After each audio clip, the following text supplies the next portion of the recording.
Mes chers collègues, je suis ravi d'accueillir ce matin Frédéric Delorme, président de Rail Logistique Europe, dans le cadre du cycle d'audition sur le fret ferroviaire.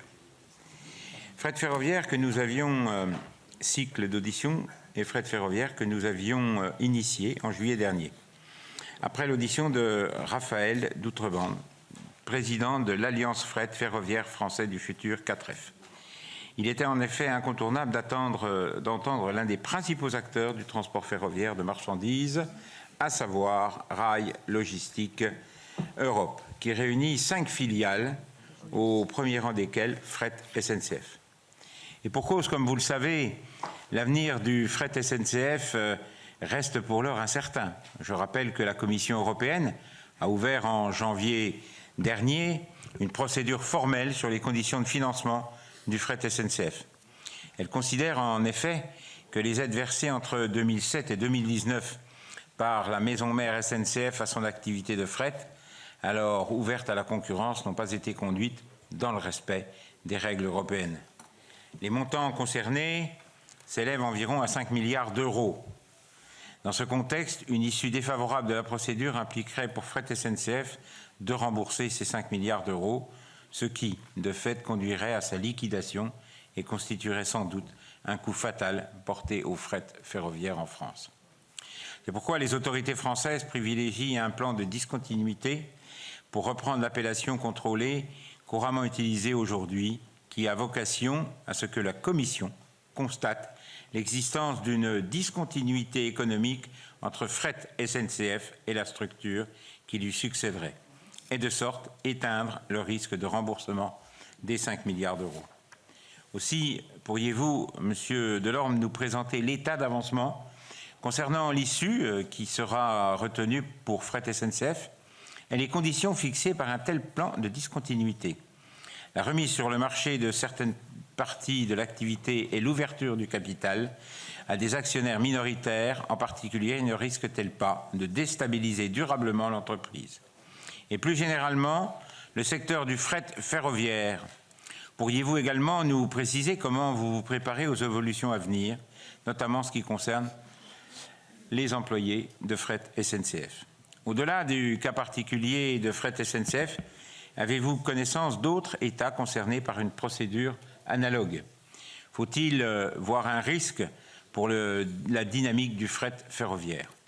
J'en viens à présent à la situation plus globale du transport ferroviaire de marchandises, qui semble-t-il commençait à retrouver une trajectoire positive entre 2020 et 2022. Monsieur Doutrebente nous a toutefois indiqué que cette tendance avait récemment connu une inflexion, en raison notamment de la hausse des prix de l'énergie et des conséquences des grèves. Qu'en est-il s'agissant de Fret SNCF et plus globalement du groupe RLE? Quels sont les segments d'activité les plus en difficulté et à l'inverse ceux qui tirent leur épingle du jeu? En outre, quel bilan tirez-vous du plan de relance et du prolongement des aides à l'exploitation? D'après vous, les moyens mobilisés sont-ils de nature à permettre au fret ferroviaire de doubler sa part modale dans le transport de marchandises d'ici à 2030, comme le prévoit l'article 131 de la loi Climat et Résilience de 2021? Sans plus tarder, je vous cède la parole pour un propos liminaire d'une dizaine de minutes avant de le laisser à mes collègues, à commencer par Philippe Tabarot, rapporteur budgétaire pour avis sur les crédits alloués au transport ferroviaire, vous poser leurs questions. Vous avez la parole. Merci Monsieur le Président, Mesdames les sénatrices, Messieurs les sénateurs. Je suis d'abord heureux de pouvoir revenir discuter du développement du fret ferroviaire avec vous ici. Je commencerai par le positif. Si on fait un flashback 21-22, ce sont des années à marquer d'une pierre blanche parce que la part de marché du fret ferroviaire a augmenté. C'était pas arrivé depuis 30 ans. Une inflexion assez significative. 1,5 point quand on est à 9% et qu'on vise 18%, en un an, c'est significatif. Les résultats économiques de nos entreprises de RLE, Rail Logistique Europe, qui, en dehors de Fret SNCF, a d'autres filiales, et le numéro 1 en France avec à peu près 2/3 de l'activité du fret, mais aussi numéro 2 en Europe, se sont améliorés. Fret SNCF, là aussi, d'un point de vue historique, sur 21-22 a généré un EBITDA positif. Alors, ce n'est pas encore suffisant pour financer les investissements durables, mais en tout cas, c'était quelque chose qu'on a qualifié d'historique sur 21-22. Et Rail Logistics Europe, qui est quand même l'acteur logistique de fret ferroviaire de la France, en Europe, le plus grand, le plus présent, puisqu'on est numéro 2 derrière la Deutsche Bahn. J'ai regardé un petit peu les trajectoires de ratio débit sur chiffre d'affaires des grands opérateurs de taille équivalente, DB Cargo, RCG les Autrichiens, Lineas les Belges, les Suisses aussi. Quand dans la même période, malheureusement, et ce n'est pas une bonne nouvelle pour le secteur, une grande partie de ces opérateurs ont vu leur taux débit sur chiffre d'affaires se dégrader, nous avons eu la plus belle progression d'Europe. Donc voilà, vous m'auriez fait venir en 22, vous m'auriez vu qu'avec le sourire. Malheureusement, vous me faites venir en 23. Et donc là, j'ai enchaîné. Les facteurs de succès, il y en avait 3 sur cette période-là. C'était 1, une vraie politique publique en faveur du fret ferroviaire. Alors on pourra discuter de savoir si elle est suffisante, si elle peut encore être améliorée pour viser le doublement. La loi climat et résilience qui fixait des objectifs et qui a été suivie des faits. Le deuxième, c'est qu'on a fait notre job. On a amélioré notre performance intrinsèque. Et puis la troisième, et ce n'est pas négligeable, il y a eu la paix sociale. Voilà. Quand on a ces 3 conditions, une vraie politique publique qui rééquilibre entre le rail et la route et qui donne des perspectives claires, que nous on fait notre job et qu'on a la paix sociale, ça marche. Voilà. Donc il n'y a pas de fatalité à ce que le fret ne se développe pas.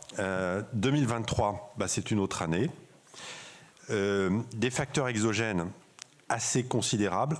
Les grèves de retraite, qui n'étaient pas d'ailleurs forcément des grèves de fret SNCF, c'était plutôt l'accès au réseau qui nous a posé problème, ont eu un impact sur le chiffre d'affaires de Rail Logistics Europe de 90 millions d'euros, donc plus de la moitié pour fret SNCF, sur un chiffre d'affaires d'1 milliard en France, puisqu'on fait 1,7 milliard en Europe, mais en France 1 milliard. Les 90 millions d'euros, c'est évidemment en France pour l'essentiel. Un choc énergétique qui a continué, alors qu'en 2022, il y avait un soutien au secteur sur l'énergie. En 2023, on ne l'a pas vu. Alors que dans le même temps, il y a eu quand même une modération du prix du gasoil pour les routiers. On voit le prix du GNR augmenter et le coût de l'énergie électrique augmenter. Et puis, il y a eu l'accident de la Maurienne, dont on sait maintenant que probablement, on ne pourra plus aller en Italie avant 1 an, au moins. Pour vous donner un ordre de grandeur, pour nous, c'est 20 millions d'euros de chiffre d'affaires, là aussi en année pleine. Donc c'est quand même 3 mauvaises nouvelles exogènes qui impactent sur notre chiffre d'affaires d'1 milliard d'euros en France, notre rentabilité de une baisse de 10%. Il n'y a pas beaucoup de secteurs qui peuvent se permettre d'absorber ça. Et en plus, on est une entreprise à coût fixe. Voilà, donc. Alors, last but not least, conséquence sans doute de la crise ukrainienne et de l'économie générale. Les électro-intensifs que sont la sidérurgie ou la chimie, par exemple, on voit leur volume en ce moment baisser en matière de transport de l'ordre de 20%. Et donc, on a une baisse des volumes. Une baisse des volumes liée à l'économie. Bon, ça, c'est notre métier de nous adapter à l'économie, mais ça se cumule avec ce que j'ai dit avant. Et puis 2023, vous l'avez dit, Monsieur le Président, sanctions de la Commission européenne pour le passé, 2007-2019, alors qu'on était revenu au moins au petit équilibre sur fret SNCF en 21-22. Discontinuité à mettre en œuvre, ça veut dire s'amputer d'un bras, abandonner les trafics de trains entiers réguliers, ce qui représente 20% du chiffre d'affaires de fret SNCF. Ça fait beaucoup. Voilà, pour le dirigeant que je suis, je ne vous cache pas, ça fait beaucoup. Alors, je reviendrai sur la discontinuité plus en détail avec vos questions. Évidemment, il y a l'enquête de la commission parlementaire, où pendant 1h30, j'ai été auditionné. Bon, clairement, c'est un choc, parce que ça arrive à un moment où, pour nous, la discontinuité, elle intervient alors qu'on était revenu au petit équilibre, alors qu'il n'y avait plus de plaignants, et alors qu'il y a une demande de plan de relance, notamment en France, et un Green Deal en Europe. Bon, la Commission est dans son droit, au sens propre du terme, puisque le droit de la concurrence s'applique à tous. On s'est battu sur le terrain du droit, mais sur le fait que ces aides étaient illégales parce que fléchées sur fret à cause d'un déficit chronique, on a perdu sur le terrain du droit de la concurrence, puisqu'ils ont décidé d'ouvrir la procédure, après plusieurs années de discussions informelles, au 18 janvier 2023. Alors avec l'État, on s'est fixé 4 lignes rouges Il fallait absolument qu'à la fin, il n'y ait pas à rembourser les 5 milliards, sinon Fret SNCF, premier opérateur de France de fret ferroviaire, disparaît. Et on avait regardé, ça a quand même convaincu la commission, s'il disparaît, ça peut conduire jusqu'à 1 million de camions en plus sur les routes. Et le bilan carbone sera absolument catastrophique, parce que Fret est quand même le premier opérateur en concurrence avec la route, notamment sur le wagon isolé. Donc on s'est fixé plusieurs objectifs, pas de report modal inversé, une entreprise qui renaît de tout ça sous forme d'une discontinuité économique qui va changer de nom au 1er janvier 2025 et perdre 20% de son chiffre d'affaires, qui doit être viable économiquement. Évidemment, vis-à-vis des salariés, pas de licenciement, protéger les salariés pour qu'on puisse leur retrouver un emploi dans l'entreprise grâce à la solidarité groupe, alors à Fret ou ailleurs.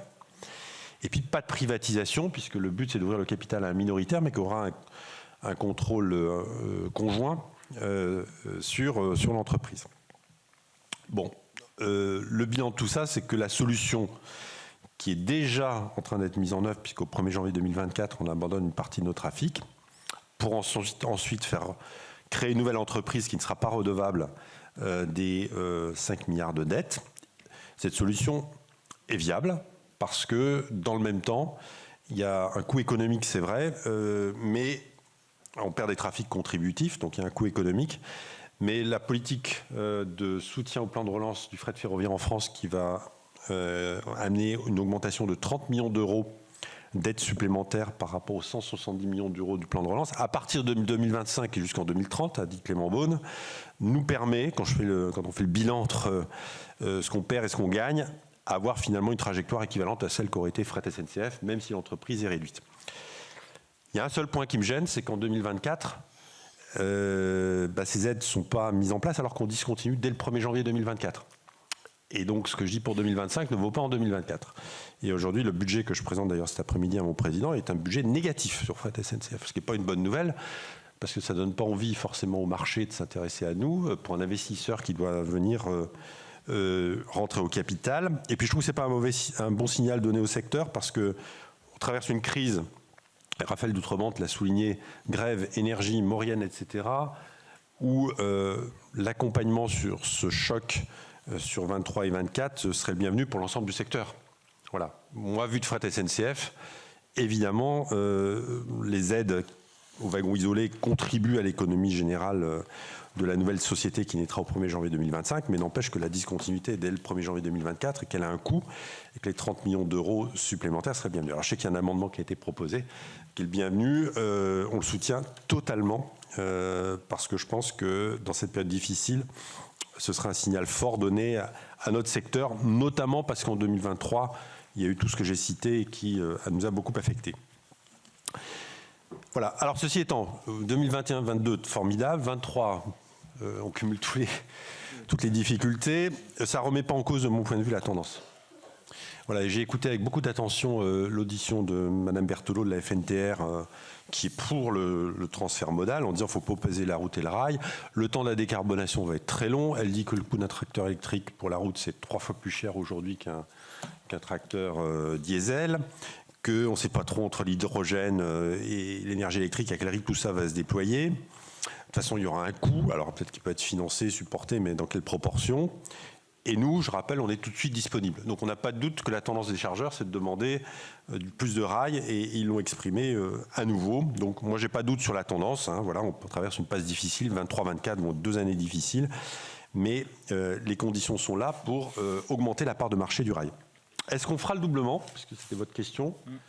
Alors j'ai vu une présentation d'Antoine Payon à France Logistique qui parlait plus de 18% de part de marché en 2030 et 15%. C'est ce qui me paraît réaliste. Voilà, je ne veux pas vous mentir, c'est ce qui me paraît réaliste. D'ailleurs, notre trajectoire pour RLE et pour fret est plutôt sur cet ordre de grandeur. Moi, quand je présente mes plans stratégiques à 10 ans, en 2030, on est plutôt sur le 14-15% de part de marché. Mais enfin, ce serait déjà une dynamique formidable que d'être passé de 9% dans un contexte en plus économique compliqué à 15% en 2030. Et on atteindra forcément les 18% 2-3 ans après. Voilà ce que je pense du point de vue de la réalité de l'atteinte ou non du x2. Alors vous me direz si on est écart avec la loi, mais après c'est les chargeurs qui décident dans un contexte économique qu'est-ce qu'il est.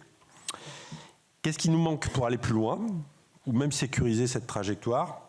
Je vais plutôt dire les deux thèmes que j'ai en tête et plutôt vous laisser ensuite venir à travers les questions et y répondre. La première, c'est réseau, réseau, réseau. Mon collègue de Mathieu Chabanel a fait face à une demande croissante de régénération. Bonne nouvelle, ces crédits vont être augmentés. Donc beaucoup de travaux sur le réseau. Une demande croissante de développement des voyageurs, notamment avec les services de RER métropolitains, et un objectif de x2. Il faut que l'équation puisse être résolue. Et je ne vous cache pas que, je le répète souvent, il y a une inquiétude de notre part sur la visibilité qu'on peut avoir sur des parties du réseau qui peut être totalement saturée à l'horizon de 3-4 ans, et où donc avant 2030, une partie des trafics, notamment du transport combiné, ne pourrait pas s'écouler simplement parce qu'on n'a pas accès aux voies. Voilà. Globalement, le réseau n'est pas saturé, en moyenne, mais il y a des endroits. L'Île-de-France, la région Hauts-de-France autour de Lille, le nœud lyonnais. J'étais en région Grand Est, de tout, la Dijon, on sait qu'il va y avoir des problèmes. Le sillon mosellan, par exemple, la plaine d'Alsace. Enfin, tout ça, c'est des endroits où on sait que ça va être saturé, mais on ne sait pas quand et ce qu'il faut faire pour le faire. Donc, il manque une rubrique désaturation, investissement de désaturation, pour que réseau puisse faire face à l'ensemble des besoins. Et évidemment, on ne voudrait pas être la variable d'ajustement. Deuxième sujet, c'est des sillons de qualité. Je vais demain à l'ART et j'ai vu que l'ART s'est exprimée en faveur des accords cadres à 5 à 10 ans permettant de garantir en conception et réalisation des sillons de qualité. Alors pour le fret, on les demande beaucoup pour le transport combiné parce qu'il est extrêmement sensible à la performance des sillons. Et puis il y avait dans le plan de relance 210 millions d'euros qui avaient été prévus sur 3 ans pour financer des surcoûts de travaux qui permettent de libérer des sillons de qualité. Parce que la nuit, il y a un conflit entre les travaux et les sillons, notamment du combiné. Et ça a permis même à Réseau de libérer des sillons pour le fret. Sauf que cette mesure, elle s'arrête en 2024. Donc on pose la question, et la suite? Parce que si on se met à la place de Réseau, ils ont une équation difficile à résoudre, mais faire les travaux sur une voie, puis une voie, plutôt que de fermer les deux voies en même temps, c'est pas le même coût. Voilà. Et donc accompagner Réseau pour qu'il puisse financer des sillons fret, c'est important. Et comme l'a dit sans doute Raphaël Boutrebrand, nous aimerions avoir la visibilité sur les 4,2 milliards d'investissement en termes de programmation. Et nous appelons avec 4F de nos voeux une loi de programmation d'investissement. Voilà. J'ai par ailleurs des mesures que j'ai indiquées à l'Assemblée nationale, puis je vais m'arrêter là, je vous les préciserai après, qu'on pourrait prendre, je dirais périphérique à un plan de relance que nous considérons comme bon. Hein. Franchement, 4,2 milliards pour le seul fret, c'est bien. Les 200 millions d'euros, c'est très bien.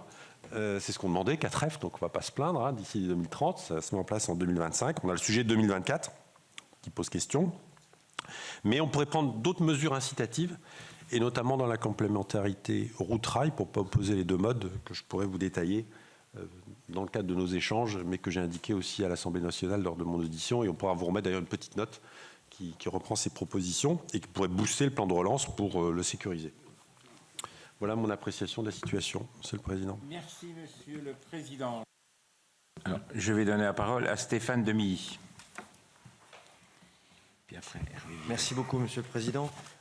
Juste une petite question complémentaire à vos propos. Lorsqu'on observe les politiques de soutien à l'activité de fret ferroviaire à l'étranger, on remarque que parfois on est un petit peu à la traîne dans notre pays parce que les subventions publiques sont souvent plus élevées dans des pays voisins. Je pense en particulier à l'Allemagne, à l'Autriche ou à la Suisse et même à nos voisins belges.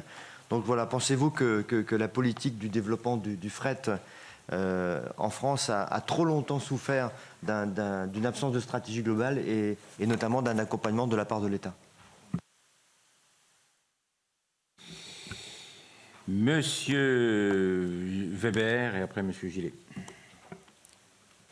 Oui, merci Monsieur le Président. En tout cas, de cette présentation, vous l'avez dit, et c'est un petit peu d'ailleurs ce qui me surprend, c'est qu'on a vraiment l'impression qu'il n'y a pas de stratégie claire qui est définie. Vous avez évoqué des secteurs, vous en avez cité quelques-uns, dont un qui me concerne, qui est celui du sillon mosellan, avec des inquiétudes quant à l'avenir, de saturation, etc. Mais finalement, quand on vous entend, on sent qu'il y a une prise de conscience de la situation. On voit qu'effectivement, il n'y a pas de quoi être rassuré sur les parts de marché, sur l'évolution, et avec des problèmes qui sont des problèmes conjoncturels, certes, mais finalement aussi structurels, liés à l'infrastructure, à la concurrence peut-être avec le trafic voyageur. Mais surtout, quand comment et quelle anticipation et quels moyens on met en œuvre pour essayer d'accompagner un développement potentiel du fret ferroviaire, on n'a pas de proposition, de solution. Donc je suis très étonné finalement. Alors je sais que David Valence est aussi engagé sur le sujet, député des Vosges. Je crois qu'il mène une commission d'enquête sur ces questions-là. Mais en tout cas, je suis assez inquiet et on a vraiment le sentiment que c'est non seulement le parent pauvre, mais peut-être même le parent oublié finalement de la politique française en termes de fret et de ferroviaire. Merci, Monsieur le Président. Alors effectivement, pour aller à la suite de l'intervention de mon collègue, on a beaucoup de difficultés parce qu'on a le sentiment de ne pas disposer d'un document maître stratégique, prospectif, qui nous permettrait d'avoir des lignes de visibilité sur l'ensemble des territoires. Et c'est un vrai souci. C'est un vrai souci parce que face à la complexité du sujet, c'est très délicat d'arriver à se positionner sans avoir des lignes de priorité stratégiques qui impactent effectivement les territoires, mais avec forcément, en termes de logistique, une forme de complémentarité et d'intermodalité aussi à trouver pour optimiser d'une manière générale les flux. Donc on a une vraie difficulté à l'heure actuelle. Donc je voudrais vous sensibiliser. Et de fait, donc, au niveau des SRADET, sur le positionnement aussi des régions, donc, dans l'interaction des acteurs, on a du mal à imaginer quelles sont réellement les priorités et le champ du possible. Parce que prenons l'exemple de la région Nouvelle-Aquitaine, tant qu'on n'arrivera pas à franchir correctement la frontière espagnole, ça va être compliqué. Ça va être très compliqué. Et c'est pas encore pour demain, si j'ai bien compris. Donc, où sont véritablement les priorités des grands flux logistiques en France ? Ça, c'est le premier point. Le deuxième point, sur les logistiques intermédiaires et les déplacements intermédiaires, j'ai bien entendu ce que vous disiez sur la décarbonation de la flotte. Néanmoins, on constate une progression significative aujourd'hui, mais sur des transports de moyenne distance. C'est-à-dire qu'il commence à y avoir effectivement un effet de développement sur la décarbonation du transport sur la moyenne distance, on va dire inférieure à 400 km. Bon, ok. Mais ça a un impact quand même. C'est un impact qui n'est pas forcément négligeable en termes de prospective. Et là également, comment mesure-t-on cet impact ? Et on parle bien en 2023. Donc les gaps et les sauts technologiques que l'on va pouvoir constater dans les années à venir vont sans doute déplacer cette barre des 400 pour aller un peu plus loin. Donc il y aura un impact de toute manière. Et on voit bien que sur les ruptures de charge, puisque c'est le principal souci aujourd'hui du développement, entre autres, par rapport à l'exposé que vous avez pu avoir, sur lequel je suis tout à fait d'accord, hein, il n'y a pas de souci. Mais quand même, il y a quand même... Et donc on a une grande difficulté en termes de prospective aujourd'hui pour pouvoir se positionner. Et je pense que pour l'appropriation politique et la manière dont on peut effectivement se positionner, c'est un grave défaut. Alors, vous avez évoqué des notes à l'Assemblée nationale. Alors oui, envoyez-les-nous assez rapidement. Essayez de les envoyer en parallèle, ça nous fera gagner du temps. Proposer de répondre et puis après je vais donner en premier la parole à Philippe Tabarot et je m'en excuse déjà auprès du rapporteur d'avoir omis de lui donner la parole juste après votre propos liminaire. Alors sur les pays voisins, on a quand même beaucoup rattrapé notre retard avec le plan de relance parce que j'ai moi-même présenté à Jean Castex, quand il était Premier ministre, avec Jean-Pierre Farandou, une courbe qui montrait la répartition de la part de marché dans chaque pays européen par rapport à la politique publique de soutien au fret ferroviaire. Et on était dernier de la classe, à la fois en part de marché et en soutien avec l'Espagne. À peu près au milieu de la courbe, il y avait... l'Allemagne est très haut devant, la Suisse et l'Autriche. Alors, on ne peut pas dire qu'il y a une relation mathématique entre la politique publique et puis le volume, parce qu'il y a d'autres facteurs qui jouent. Hein. Il y a la performance des opérateurs, il y a le choix des chargeurs, voilà. Mais quand même, c'était frappant. Et donc, on a corrigé ça. Alors, il y a des pays, ceux qui sont le plus haut, comme la Suisse, ils font à la fois la taxe de la route et l'aide au secteur ferroviaire. Ils font les deux. Bon, nous, on a choisi d'aider le ferroviaire. Est-ce que la route paye le coût des externalités négatives ? Non, en France, non. Donc la question de l'application de l'Eurovignette, la question des ETS, la question de la TICPE, voilà, bon, tous ces sujets qui sont latents. Bon, on voit bien qu'en France, il n'y a pas une volonté forcément détaxer la route. Nous, on demande, si ce n'est pas le cas, qu'on aide le secteur vertueux au bon niveau. Le niveau qu'on a aujourd'hui d'aide en exploitation de 200 millions d'euros par an Et le niveau d'investissement qu'on a demandé, c'est ce que Catref a demandé. Donc franchement, c'est correct. Et on est revenu dans la moyenne du peloton. Hein. On pourrait aller plus loin si, en plus, la route finançait une partie de notre développement. Voilà. Mais pour revenir sur justement la route, moi, je ne les oppose pas nécessairement. Je respecte les politiques publiques qui disent il n'y a pas de volonté d'appliquer l'équivalent de l'écotaxe, même si j'ai vu que certaines régions le pratiquent, comme le Grand Est, parce que tout simplement les pays voisins le font, et sinon tous les camions ils passent chez eux. Donc voilà, moi je ne vais pas commenter ça. Je dis juste que la route, on peut l'aider aussi pour favoriser le ferroviaire. Parce que sur le transport combiné, un camion qui fait 400 km, il fait forcément 200 km avec de l'autonomie. Il est déjà vert. S'il vient au rail, à une gare de marchandises, ou s'il vient à une plateforme combinée, amener de la marchandise pour faire de la longue distance par le ferroviaire, il est vertueux.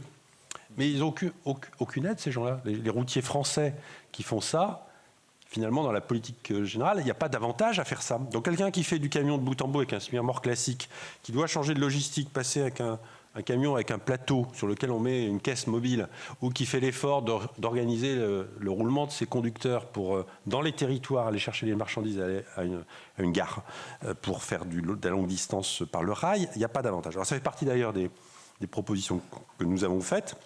Se dire, ces routiers vertueux, quelque part, il faut les aider.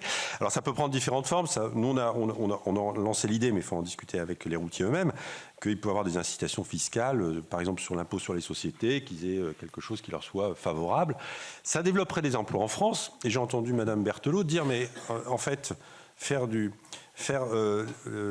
transport intermodal rail-route, ça limiterait ce qu'on observait depuis 30 ans, c'est-à-dire le déferlement des camions étrangers, lituaniens, polonais, espagnols, qui finalement ne payent pas leurs externalités négatives en France et ne font que du transit. Parce que ça passerait sur le rail, ce serait des emplois en France, et puis la collecte et la distribution par la route développeraient des emplois routiers en France.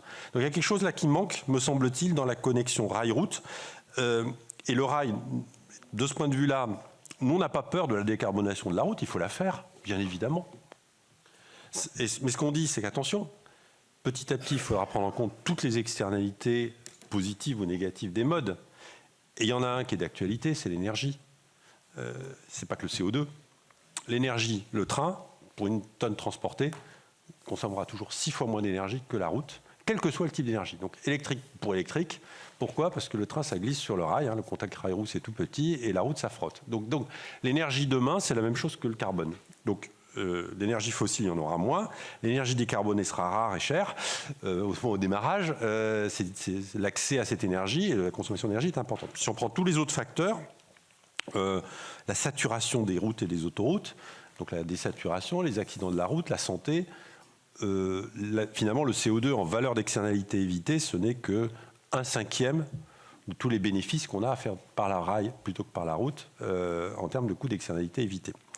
Voilà, donc on a regardé, le CO2, c'est une part importante des externalités évitées. On se focus là-dessus parce qu'il y a la question du climat, évidemment, mais l'énergie, la désaturation des routes, la pollution, etc., ça compte tout autant.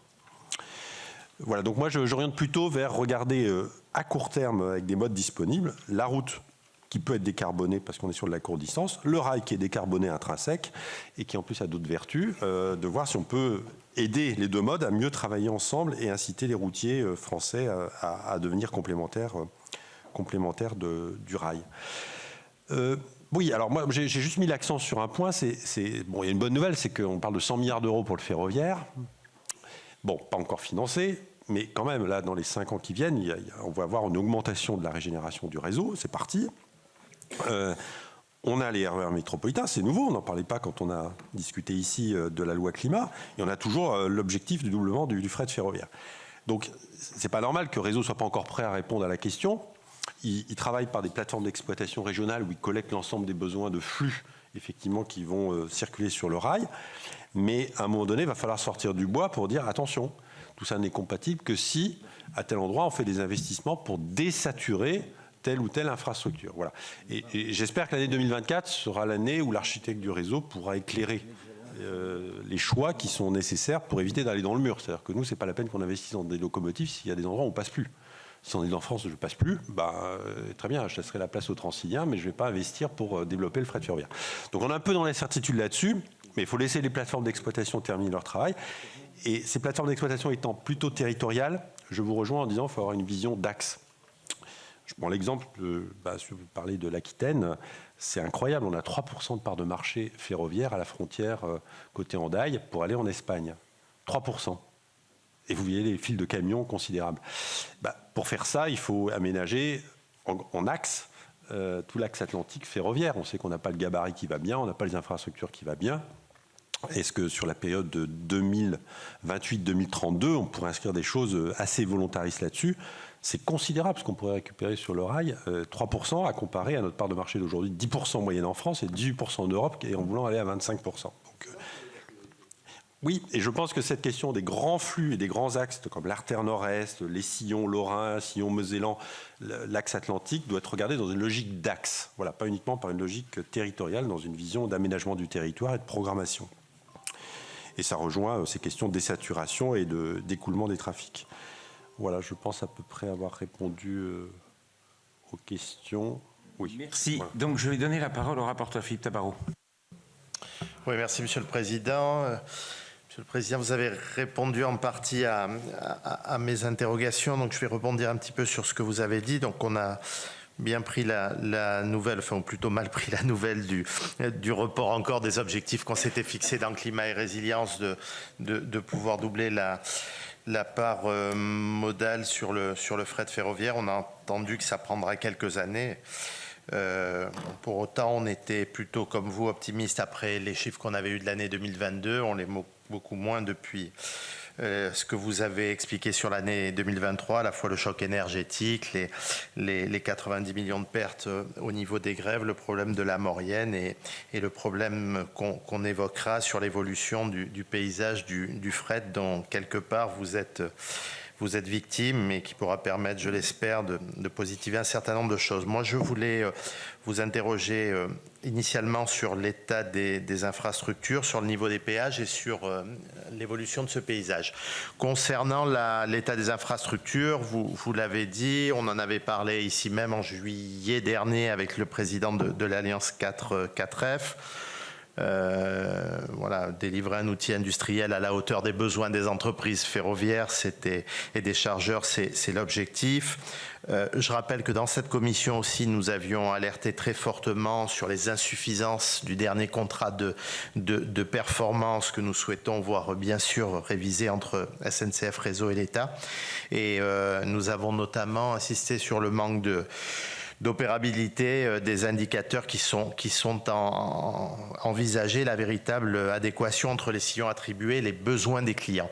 Et nous, quelque part, vos remarques encore posent un certain nombre de problèmes. On est pour la régénération, on est à fond pour la modernisation qui quasi inexistante dans notre pays.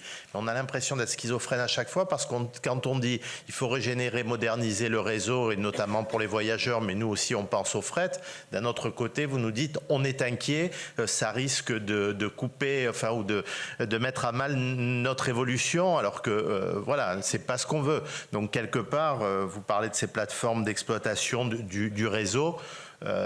C'est pas une surprise que Réseau aura dans les années à venir des moyens supplémentaires pour mener à bien cette régénération et la compatibilité bien sûr avec le développement du fret ferroviaire voilà, doit être intégrée et à chaque fois que cette question revient et cette concurrence qu'on a l'impression de vivre entre le transport de voyageurs et le transport de marchandises nous pose un certain nombre de problèmes.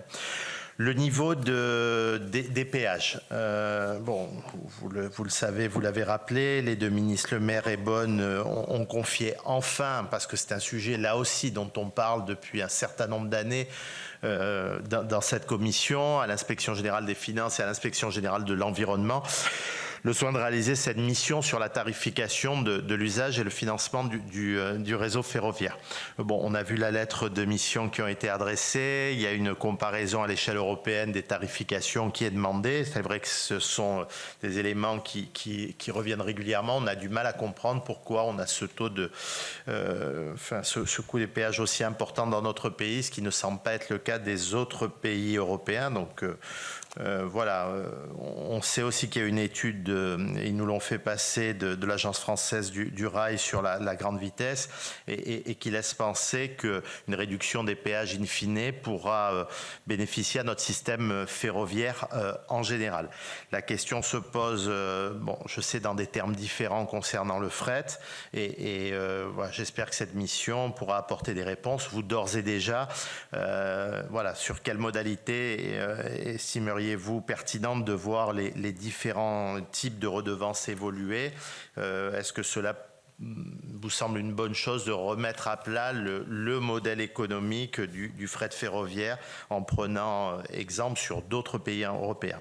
Enfin, le dernier point, vous l'avez esquissé, mais je pense et je sais que c'est un sujet de préoccupation particulièrement important pour vous, c'est l'évolution du paysage du fret ferroviaire. Vous l'avez dit, Fret SNCF connaîtra dans un futur proche d'importants bouleversements qui, à n'en pas douter, peuvent avoir des répercussions très importantes sur le secteur. Quelles sont pour vous les modalités un petit peu plus détaillées du plan de discontinuité qui sont d'ores et déjà, est-ce qu'elles sont d'ores et déjà figées et à l'inverse, qu'est-ce qui peut faire encore l'objet de discussions, d'ajustements et de ces décisions et je dirais qu'au-delà de Fret SNCF, mais vous avez rappelé sa place et du groupe RLE, plus largement, comment voyez-vous et appréhendez-vous les évolutions sur le secteur? Merci, monsieur le rapporteur. Je vous laisse répondre au rapporteur. Alors, concernant les péages, bon, moi, on ne se plaint pas des péages.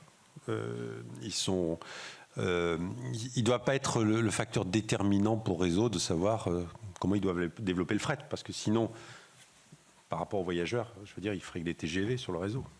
Donc le modèle économique de Réseau ne doit pas être uniquement orienté sur j'ajuste les péages ou je choisis mes trafics en fonction des péages. Et donc là, il doit y avoir une orientation claire sur ce qu'on veut faire du réseau pour le fret ferroviaire, parce que sinon le modèle économique naturel autour des péages n'incite pas à faire du fret. On dit souvent qu'on ne paye pas le coût marginal. Après, on paye les péages un petit peu plus cher que dans le reste de l'Europe, mais en même temps, il y a dans le plan de relance des aides supplémentaires qui ont été données pour les péages. Je vais même vous dire, je pense que pas mal des opérateurs de fret seraient prêts à payer des péages un tout petit peu plus chers, même si ça ne va pas révolutionner l'économie de réseau, si on a la qualité qui va avec.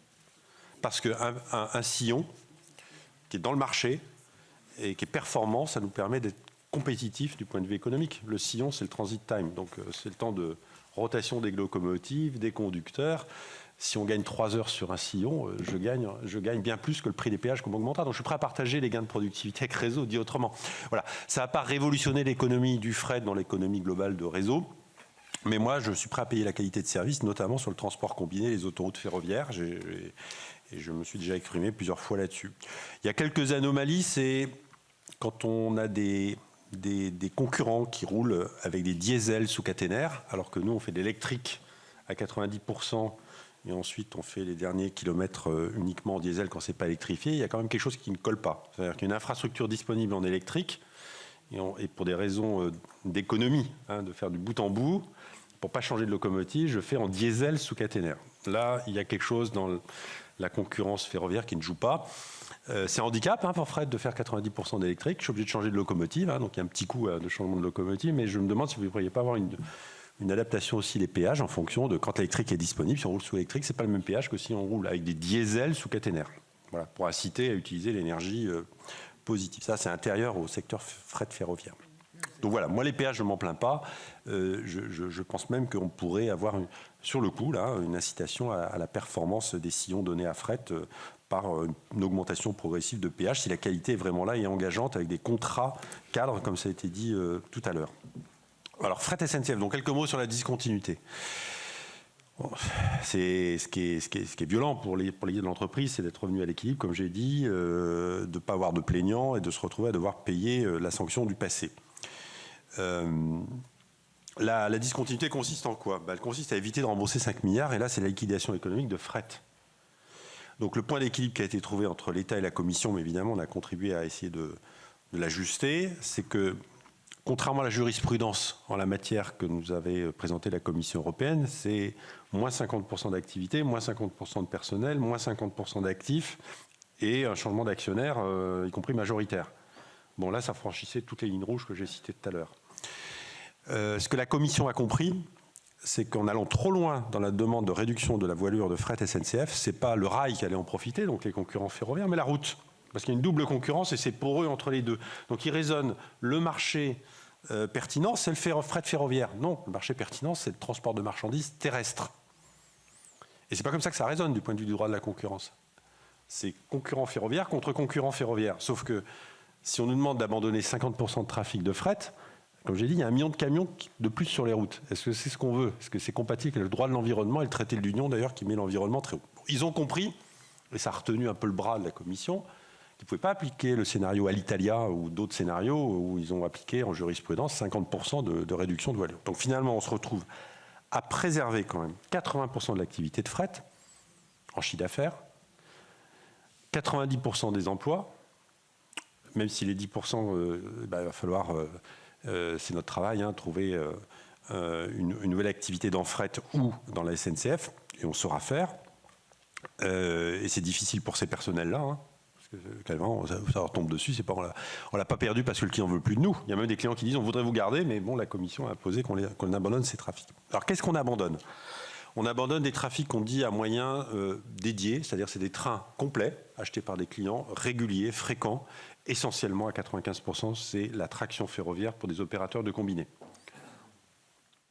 Par contre, on garde tout le marché industriel. Voilà. Il n'y a qu'un flux d'Arcelor qui rentre dans cette catégorie première. Et fret SNCF, donc tout le marché industriel, c'est quoi? C'est la sidérurgie, la chimie, les armées, le nucléaire, les produits grande consommation, l'automobile, les ciments, etc., le BTP, les céréales, l'agriculture.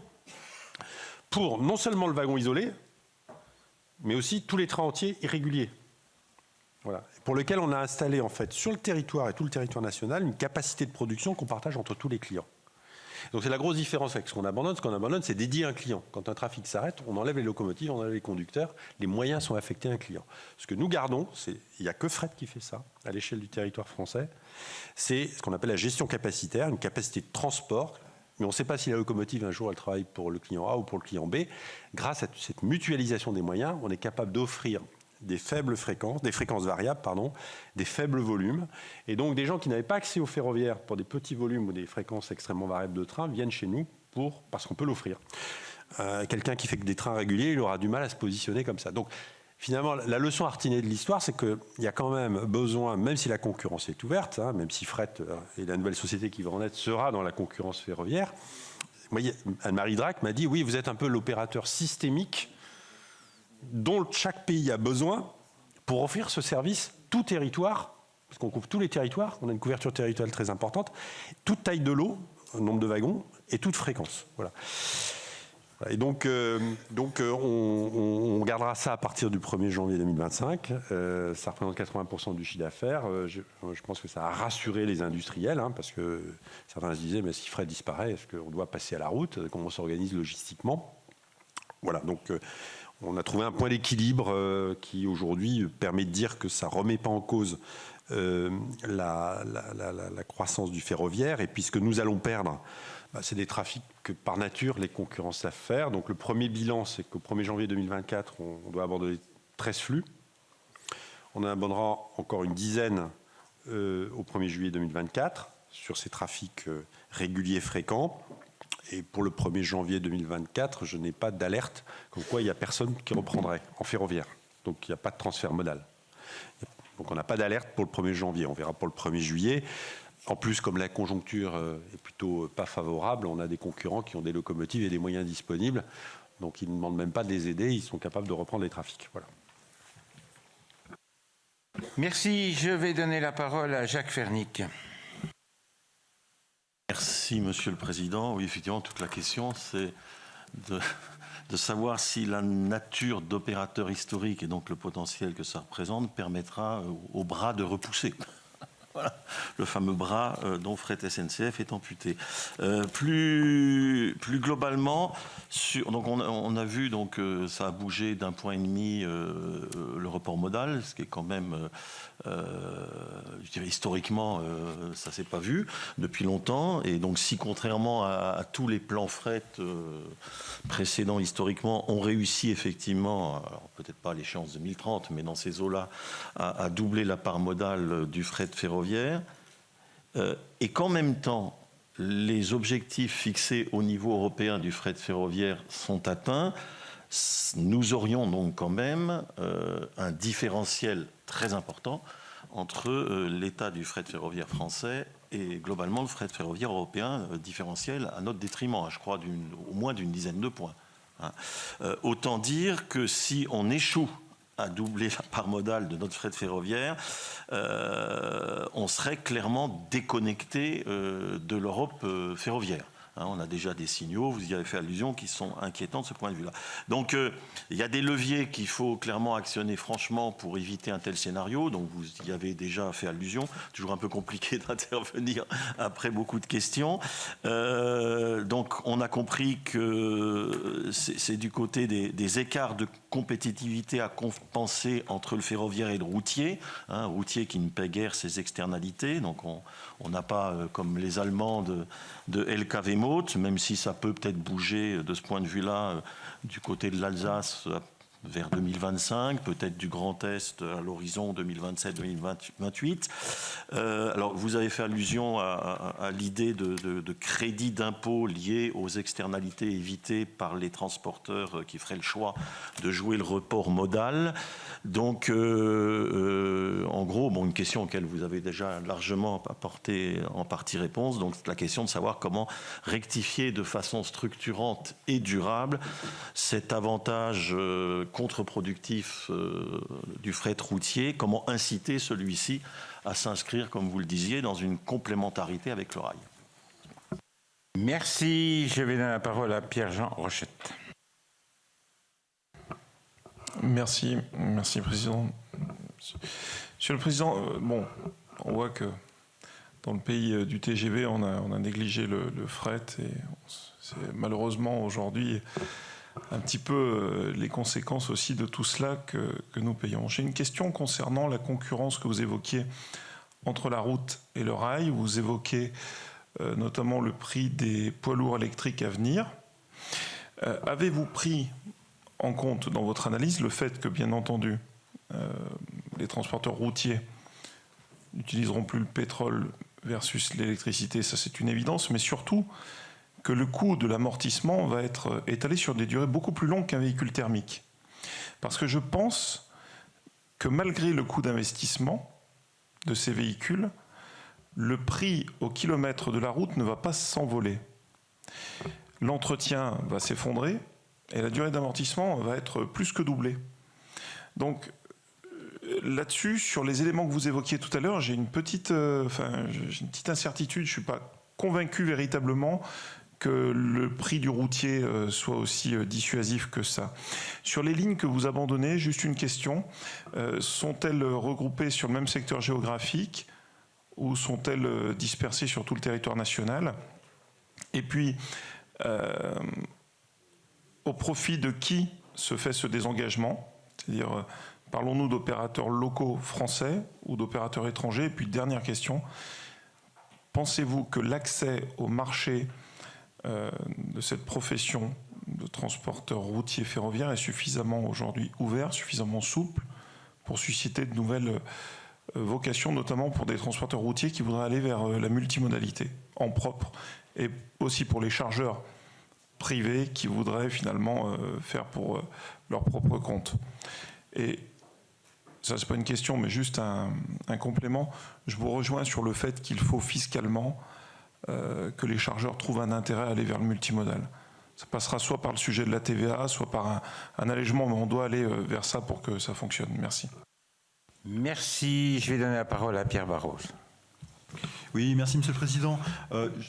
Trois sujets sur la... Bon, moi j'ai bien compris, et ça fait longtemps qu'on l'a compris, que la disponibilité des sillons est un vrai sujet et il permettra la lisibilité et la mise en place d'une planification et de réellement travailler très efficacement sur un retour au fret sur les rails. La complexité qui est aussi... moi je rappelle d'une histoire, parce que je suis autour de Roissy. Il y a eu un projet qui s'appelait Eurocarex, qui était un serpent de mer pendant quelques années et puis s'est interrompu depuis plusieurs années maintenant. Et la problématique, c'était les accords internationaux qui faisaient que il y avait un boulot qui était fait du côté français et ça n'a pas pris suffisamment côté allemand, côté belge, de façon à trouver quelque chose qui permettait de raccorder c'est du fret ferroviaire très grande vitesse, et de raccorder comme ça un aéroport international avec une zone de desserte qui soit adaptée. Donc, à un moment donné, il y a les sillons à l'intérieur au niveau national, et après ça, comment ça se raccorde sur les territoires voisins, de façon à ce qu'à un moment donné, ça aboutisse de l'autre côté de la frontière, mais sur un réseau qui existe aussi, qui soit performant et qu'on puisse avoir une cohérence de sillons à l'international. Et juste pour... ce qu'évoquait le collègue est important, c'est la question du... Aujourd'hui, les zones d'activité, les camions sont légion sur les autoroutes. Moi, je connais bien l'autoroute A1 qui raccorde Paris à Lille, qui est un mur de camions. On a partout ce même phénomène en France sur plein d'autoroutes. Et on voit bien que la route, elle amène directement sur les zones d'activité. C'est vrai que ce qui n'est pas le cas pour le réseau ferré. Et il ne faut pas s'étonner pourquoi, du coup, il y a des camions sont privilégiés sur les transports et sur ces zones d'activité. Et moi, j'ai autour de chez moi des anciennes zones d'activité qui datent d'une 50aine d'années, qui, elles, étaient raccordées au fer, qui, elles, étaient parfaitement équipées, où les wagons, le fret, arrivaient directement dans les entrepôts, étaient déchargés, et après ça, il y avait un travail d'intermobilité qui était de desserte locale par des véhicules routiers. Donc, moi, mon interrogation, c'est comment on peut être acteur et actif sur quand on crée une zone d'activité et comment on équipe des zones d'activité existantes par le fer, de façon à demander à ce que le fer aille dans les zones de logistique, et à partir de là, on crée les conditions pour que, à la base, le fret arrive sur du fer et non sur des camions. Si je vais donner la parole à Simon Husa. Merci, Monsieur le Président. Monsieur le Président, moi je souhaitais évoquer, en écho à ce que vous avez déjà pu dire, mais quelques sujets davantage bretons, pour le coup.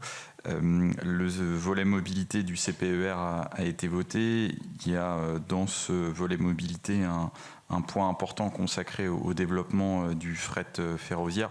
Vous connaissez la situation péninsulaire de notre région. L'un des grands enjeux, et je vous rejoins complètement, ainsi que les collègues, notamment Philippe Tabarot, sur le besoin de régénération, réhabilitation, en particulier des voies ferrées sur les ports, qu'il s'agisse de Brest ou de Lorient, la desserte de nos hinterlands portuaires. De la même façon, sur les lignes capillaires de fret, là, un investissement partagé par l'État et par la région. Nous avons également des industries agroalimentaires qui ont des besoins très importants. Donc là, c'est à la fois les voies et puis tout ce que les collègues ont pu dire sur les incitations pour ces entreprises à recourir davantage au fret. Et puis le deuxième sujet, sur le développement du transport combiné. Vous avez évoqué les chiffres au niveau national, mais pour la Bretagne, c'est 1%. Donc on voit bien, les marges de progression sont quand même extrêmement élevées, à la fois au sein de la région et de la région vers les autres territoire, encore une fois, en particulier sur les différents secteurs industriels. Donc là, il y a des besoins qui ont été identifiés. Est-ce que vous pourriez nous confirmer les actions que vous envisagez de conduire pour faire en sorte que la dynamique soit au rendez-vous sur ce sujet? Je vous remercie. Monsieur le Président, je vous donne la parole. Alors sur la question de la route et de son coût, j'ai noté que c'était 3 fois le prix d'un tracteur diesel aujourd'hui, le coût d'un tracteur électrique. Donc même si on double l'amortissement, enfin 3 c'est énorme. Alors ça va baisser peut-être au fil du temps, mais c'est surtout le temps de déploiement. Le temps de déploiement parce que ça nécessite des infrastructures. Puis ça va rajouter de la contrainte logistique aux routiers parce qu'ils devront avoir des rendez-vous pour recharger, que ce soit de l'hydrogène ou de l'électrique. Donc c'est vraiment un bouleversement logistique qui va arriver. Alors peut-être qu'en France on est capable de le faire vite, je ne sais pas, mais n'oubliez pas que l'essentiel du développement du transport routier en France dans les 30 dernières années s'est fait au profit du pavillon étranger de transit. Est-ce qu'on est sûr que les pays voisins vont aller au même rythme? Moi, je ne suis pas certain. Est-ce que tout ça va être... chacun va financer son déploiement de flotte et de système. Il faut déjà mettre toute l'Europe d'accord. Donc, très sincèrement, ça va prendre des décennies. Ça va être long. Ce n'est pas une affaire de 10 à 20 ans. Donc, le seul message là-dessus, c'est nous sommes tout de suite disponibles. Et il y a des solutions routières complémentaires du rail qui sont déjà décarbonées. Et donc, effectivement, le transport combiné est une solution, sans doute celle qui va donner des résultats le plus rapides. Voilà, le plus rapide. Donc, et on a des routiers qui s'y intéressent. Le groupe Charles-André est opérateur de transport combiné. La société bretonne La Haye développe du transport combiné. On vient de lancer un Rennes-Lille avec eux. Donc, et par contre, leur crainte, c'est d'aller à Lyon parce qu'ils ne savent pas si on va pouvoir rajouter des allers-retours à cause du passage en Île-de-France. Problème de réseau. Donc le développement du transport combiné, il va être beaucoup dépendant de la disponibilité des capacités d'infrastructure. Bon, pour la Bretagne, il y a une plateforme à Rennes qui est bien placée. Peut-être qu'il faudra un jour envisager un autre emplacement. Mais clairement, c'est une terre de combiné, la Bretagne, avec l'agroalimentaire, ça peut être complété par des produits de grande consommation. Donc, ce qui compte, c'est qu'il n'y ait pas une multiplication non plus des plateformes, parce que, disons les choses, par le passé, il y a eu des erreurs commises.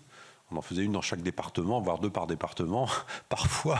Donc, elle se faisait concurrence. Il faut massifier le transport combiné, ça a besoin de massification. Donc, si on en fait une à Laval et en même temps on en fait une à Rennes, il y a un problème. Voilà, je suis un peu direct, mais je pense qu'il faut à un moment donné faire un choix. Il faut même se concerter entre régions pour dire où est-ce qu'on investit.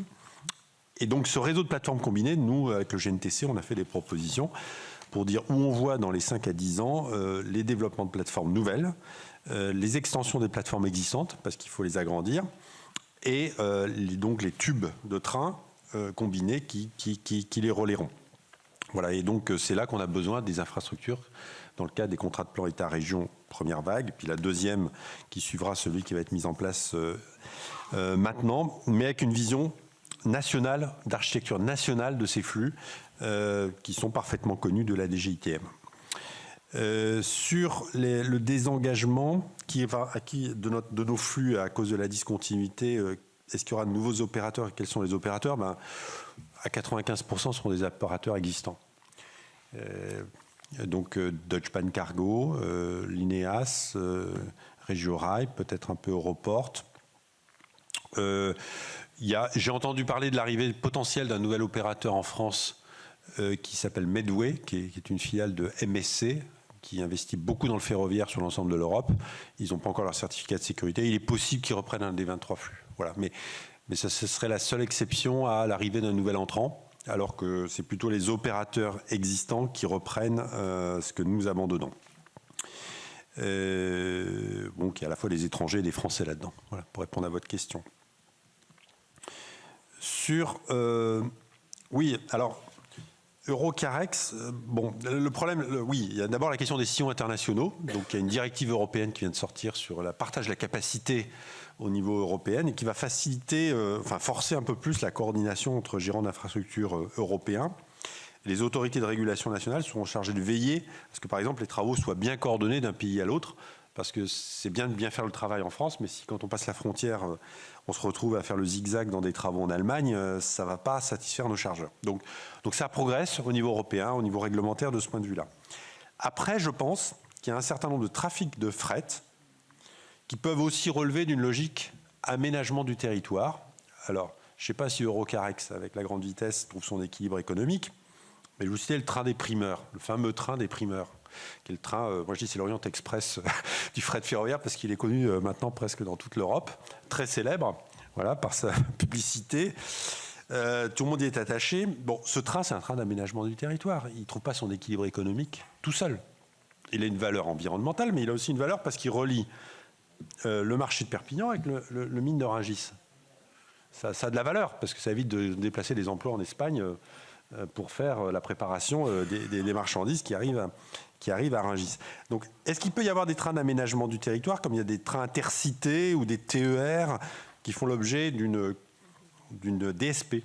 Moi, je pense que oui. Mais ça s'applique à des trains réguliers, fréquents, dont on ne trouve pas l'équilibre économique naturel. Et parce qu'il y a des avantages industriels, il y a des avantages d'emploi dans les territoires, et il y a des avantages environnementaux. Voilà. Eurocarex, je crois, n'avait pas trouvé complètement son modèle économique, des gens qui étaient prêts à investir. Après, s'il y a un intérêt d'aménagement du territoire, en l'occurrence européen, pour relier des aéroports entre eux, ou des zones de consommation entre elles, ça peut être intéressant. Et le train des primeurs s'y prête bien, c'est un train régulier, fréquent. Voilà. La Commission, d'ailleurs, est favorable aux délégations de services publics. C'est plutôt les États membres qui sont frileux. Et le domaine d'application, pour moi, c'est des plans de transport installés qui sont stables, réguliers, comme du voyageur, mais qui ne trouvent pas leur modèle économique, mais dont la puissance publique se dit, tiens, là, il y a un intérêt qui dépasse simplement le transport, mais qui développe l'économie. Zone d'activité embranchée, oui. Alors ça fait partie dans la note qu'on vous transmettra, qu'on a remis au Parlement, des propositions. Les nouveaux sites industriels ou logistiques doivent évidemment être pensés en priorité avec une recherche de solutions permettant d'avoir un raccordement au rail. Et puis sur les existants, il faut les redonner l'envie de redémarrer l'ouverture de ces embranchements. Alors il y a quelque chose qui est méconnu, et donc ça fait aussi partie de nos propositions, c'est que dans le plan de relance, il a aussi été prévu 15% de CEE, certificat d'économie d'énergie, pour les chargeurs. Donc c'est les chargeurs qui en bénéficient. 15% d'économie sur des trafics ferroviaires qui correspondraient à du report modal. Donc je suis chargeur, je fais de la route. Demain, je bascule ce flux route sur rail. J'ai une économie de 15%. C'est pas négligeable, hein. C'est pas négligeable. Des fois, ils hésitent pour 5% de prix. Donc 15%, c'est pas négligeable. Il y a un seul inconvénient que je vous livre, c'est que pour l'instant, ça s'applique aux flux existants. Et alors donc, on a posé la question, mais pourquoi ça ne s'applique pas à des développements, donc à des nouveaux trafics? Je lance un nouveau flux, j'ai le choix entre la route et le rail. Et pourquoi je ne bénéficie pas de 15% d'avantage si je fais du rail plutôt que de la route? Et puis les commissionnaires de transport, qui sont des intermédiaires qui utilisent pas mal de petits chargeurs qui ne savent pas acheter le ferroviaire directement, n'en bénéficient pas non plus. Donc voilà, je pense qu'on pourrait élargir la mesure qui est bonne, hein, parce qu'elle ne s'adresse pas aux opérateurs, en l'occurrence, mais aux chargeurs, aux clients finaux, pour les inciter à utiliser plus le rail. Et du coup, ils auraient envie peut-être de réactiver un ITE ou de remettre en service des embranchements existants. Voilà, et sur le plan de relance, sur les capillaires, l'Interland, les embranchements, il y a des enveloppes qui sont prévues au niveau État.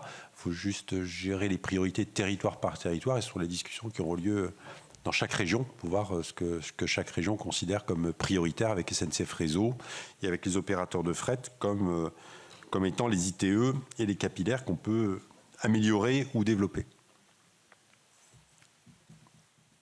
Merci. Je vais donner la parole à Nicole Bonnefoy.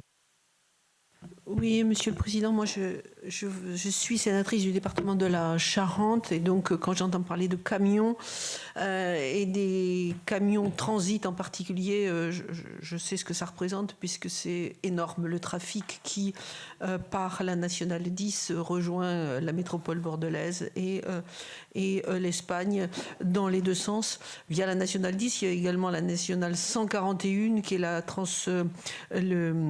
qui vient du centre de la France et qui, elle aussi, amène des flux immenses de camions en transit. Donc, bien évidemment, on préférait que ces marchandises aillent sur le rail que sur la route.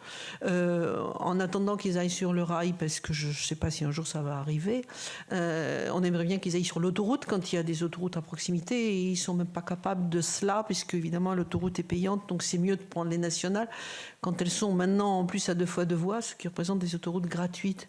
Donc le problème est entier et donc j'en témoigne ici et je témoigne également de la gare de fret, puisque j'ai dans mon département à Cognac, pour ne pas le citer, une gare de fret neuve qui a été inaugurée en 2007 et qui était faite pour justement transporter le cognac, des millions de bouteilles de cognac et éviter qu'elles aillent sur la route. Moralité, on a la gare de fret neuve qui ne fonctionne pas et les millions de bouteilles de cognac qui partent par la route. Et donc, évidemment, les élus locaux demandent soit le fret, soit la route, avec des mises à 2 fois 2 voies pour que les camions circulent mieux. Vous voyez, donc on marche sur la tête. Donc je suis là pour témoigner. J'ose dire que je m'épuise depuis des années à essayer de résoudre ces problèmes, de le faire comprendre.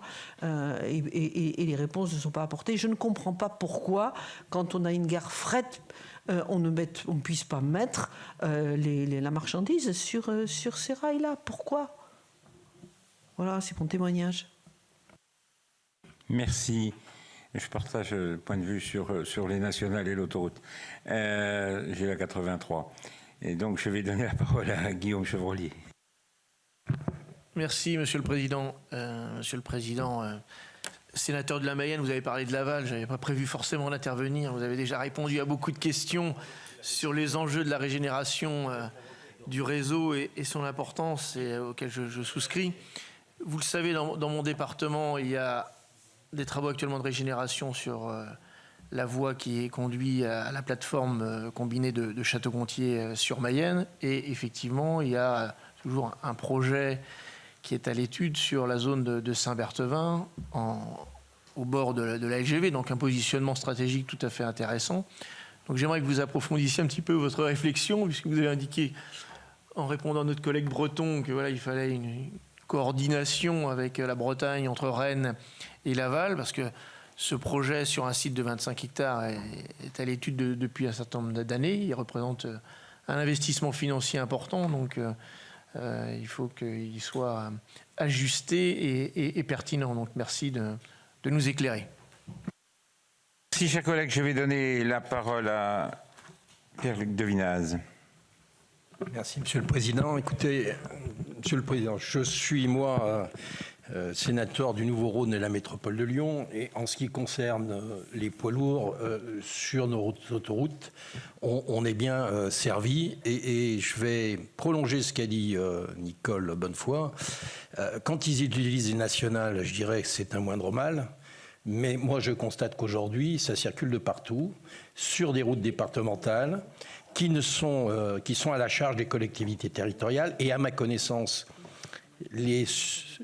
l'argent ou ce qu'on perçoit de la route ne retombe pas sur les collectivités territoriales, et ça finira par poser, et ça pose un problème, et je pense que les élus locaux vont réagir par rapport à cela.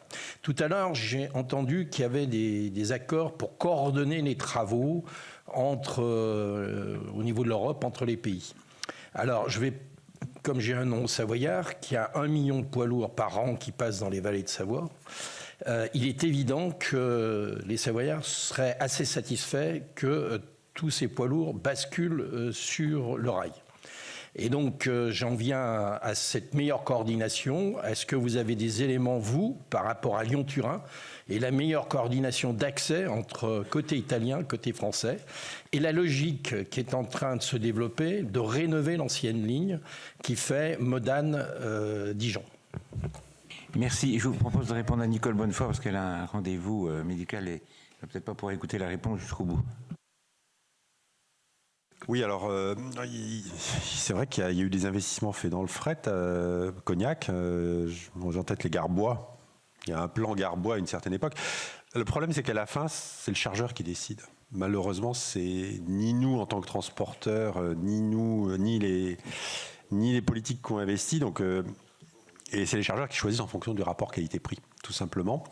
Par contre, on pourrait peut-être regarder sur des territoires comme ça la mise en place de navettes de façon à massifier. Alors ça rejoint aussi ce que je veux dire sur les plateformes multimodales. C'est le fret économiquement pertinent dès lors qu'il massifie. Dès qu'on le disperse, dès qu'on fait des petits volumes. Donc il faudrait peut-être avoir des choses qui ramènent sur Bordeaux et qui permettent de massifier pour ensuite renvoyer dans des flux beaucoup plus importants. C'est la même chose pour Laval. Si on multiplie les endroits d'échange entre la route et le rail, ça veut dire qu'on a 2 portiques, on a 2 systèmes qui cohabitent à peu de distance. Et on ne massifie pas les trains parce que le but, c'est de les remplir à 100%. Voilà. Un train qui est rempli à 60%, il ne trouve pas son équilibre économique et on n'arrive pas à développer. Donc le risque, ça part souvent de bonnes intentions. Hein, c'est chaque territoire a envie de montrer ce qu'il fait pour le fret ferroviaire. Mais il faut le regarder au cas par cas. Mais souvent, l'intérêt collectif, c'est de massifier et de ne pas avoir trop d'usines, entre guillemets, où on fabrique des trains pour avoir de l'efficacité économique sur le transfert rail-route et puis de l'efficacité économique par le remplissage des trains. Voilà, donc si la gare de Cognac peut générer des flux vers Bordeaux qu'on massifie pour les envoyer ailleurs, c'est comme ça peut-être qu'il y a matière à trouver. Hein. Je raisonne tout haut. Et puis entre Laval et Rennes, il faut s'assurer qu'on ne va pas démassifier en faisant cela au point de rendre le fret un peu moins compétitif par rapport à la route, parce qu'à la fin, ce sera globalement perdant. Hein. Si le prix que payent les chargeurs n'est pas acceptable, ils ne viendront pas. Voilà, je ne peux pas répondre précisément à Cognac, mais je vous donne le principe. Oui, non, mais je connaissais la réponse. Ceci dit, massifier, on n'y arrive pas. La preuve, et la gare de fret, elle est fantôme, abandonnée, avec des investissements énormes de l'État quand même. Et c'est pas normal. Pour regarder au cas particulier, après, il y a des régions qui regardent aussi la possibilité d'avoir des produits régionaux de collecte et de ramassage qui ramènent vers un hub national. J'ai eu un échange avec l'Occitanie. Ils veulent par exemple développer une navette entre l'Andorre et un hub, par exemple Toulouse, qui permettrait ensuite d'envoyer plus loin et d'enlever des camions sur l'Andorre. Bon, c'est pas interdit aussi qu'il y ait, s'il n'y a pas le modèle économique qui va bien, non seulement un plan national, mais aussi un plan régional, on pourrait dire, de ramassage et de collecte et de distribution qui soutient, parce qu'il y a des intérêts économiques et des intérêts environnementaux reconnus territorialement, un produit navette local qui amène à un hub et qui ensuite permet d'aller beaucoup plus loin. Voilà, il y a des solutions. Quand on ne trouve pas le modèle économique commercialement, nous, avec les clients, c'est que le rail n'est pas suffisamment compétitif pour amener ces flux sur des trafics nationaux. C'est une piste, mais qui doit être regardée au cas par cas. Ensuite, sur les vallées de Savoie, moi je suis évidemment pour le Lyon-Turin. C'est des projets de très long terme. Évidemment qu'il faut le faire, il faut voir loin. Par contre, il ne faut pas louper les accès. Et ça a failli être le cas, je veux dire. Ça a failli être le cas, c'est qu'on a raisonné Lyon-Turin, mais on n'a pas pensé que Lyon-Turin, pour le fret, ça commence à Lyon, en fait. Hein. Donc tous les endroits où on doit s'organiser par des voies de service pour faire les échanges de locomotives, etc., n'avaient pas été pensés dans le système. On a dit un grand tube, et puis ça suffit. Non. Voilà. Et donc les accès et les plateformes qui permettent d'exploiter efficacement le fret de l'Italie vers la France vont au-delà du tube de Lyon-Turin. Il faut un certain nombre d'investissements sur des voies de service et qui ont la bonne longueur, qui permettent de le faire. Bon, ça a été repris, puisque le comité interministériel a bien entendu le message et maintenant c'est pris en compte et les études vont avoir lieu pour être sûr que le système globalement est cohérent. Voilà. Mais Lyon-Turin, ça va bien au-delà du tube lui-même, ça remonte jusqu'à Lyon et presque jusqu'à Turin. Il y a des investissements à faire sur les lignes existantes. Merci. Je vais donner la parole à Cédric Chevalier. Oui, merci Monsieur le Président. Simplement, je voudrais rebondir sur l'exemple que vient de donner notre collègue Nicole Bonnefoy sur la gare de Cognac. Je suis assez surpris parce que lorsqu'on fait un investissement, quel qu'il soit, on en mesure en tout cas la pertinence, et si je prenais un terme entrepreneurial, on ferait une étude de marché. Parce que avant de construire quelque chose, et notamment avec des investissements, je pense que ma collègue me dira que ça a coûté extrêmement cher, je suis assez surpris qu'à un moment donné, l'exemple qui est donné, qui est une forme de gabegie financière, ne soit pas anticipé. Alors ma question, j'ai bien compris sur la notion de compétitivité, parce que ce qui fera qu'on sortira de la route pour aller vers le rail, c'est qu'au final, effectivement, le coût soit compétitif. Le coût, il est compétitif au travers d'un certain nombre de frais structures qui sont moins chers, également, finalement, que le chargeur, le client final, s'y retrouve. Et c'est dans une logique de masse, je suis d'accord avec vous, qu'on arrive à faire des économies d'échelle. Mais moi, finalement, au travers des exemples et de ce que vous me dites, c'est quels sont finalement les outils pour accompagner les acteurs locaux, pour amener justement dans les études de marché et demain de l'implantation d'infrastructures, pour dire que cette infrastructure soit au moins équilibrée et permette justement, dans cette stratégie plus large, d'amener le camion vers le rail. Je vous remercie. Monsieur le Président. Je suis tout à fait d'accord. Hein. Il faut raisonner en partenariat public-privé comme dans le privé. Quand je fais un investissement, je m'assure qu'il y a un retour sur investissement. Donc, je ne sais pas si ça avait été fait sur Cognac, peut-être, hein, mais à la fin, c'est pas la gare qui fait le trafic. Voilà, c'est comme ça qu'il faut que je le dise. C'est pas la gare qui fait le trafic, c'est le fait que les chargeurs et les utilisateurs de cette gare ont envie de payer le prix du rail pour le faire. Donc, il y a plein de bureaux d'études qui existent en France qui sont capables de faire cette étude de marché. Et c'est un préalable très sain, que ce soit de l'argent public ou de l'argent privé, ou de l'argent public-privé, d'avoir une analyse de marché. Après, ce n'est pas une assurance tout risque, parce qu'à la fin, il faut que les contrats commerciaux finissent par être signés. Mais partir en aveugle en disant c'est la poule et l'œuf, je fais une infrastructure et puis le marché va venir, non, ça... Des fois, on fait des erreurs. Voilà, donc, j'ai aucune idée. C'est peut-être pas le cas de Cognac, mais vous avez tout à fait raison. Il faut éclairer les choix, qu'ils soient publics, privés, d'investissement, par y a-t-il un marché qui permet de rentabiliser l'investissement. Bien, s'il n'y a plus de questions, je vais remercier Frédéric Delhomme pour son éclairage et ses interventions. Effectivement, le fret ferroviaire est quelque chose de particulièrement important. Alors, essayons... à l'aube de l'année 2024, de revenir sur 2022, et puis que ce soit effectivement un trajet ou une ligne de rail positive pour doubler notre fret ferroviaire. Merci de vos interventions. Merci.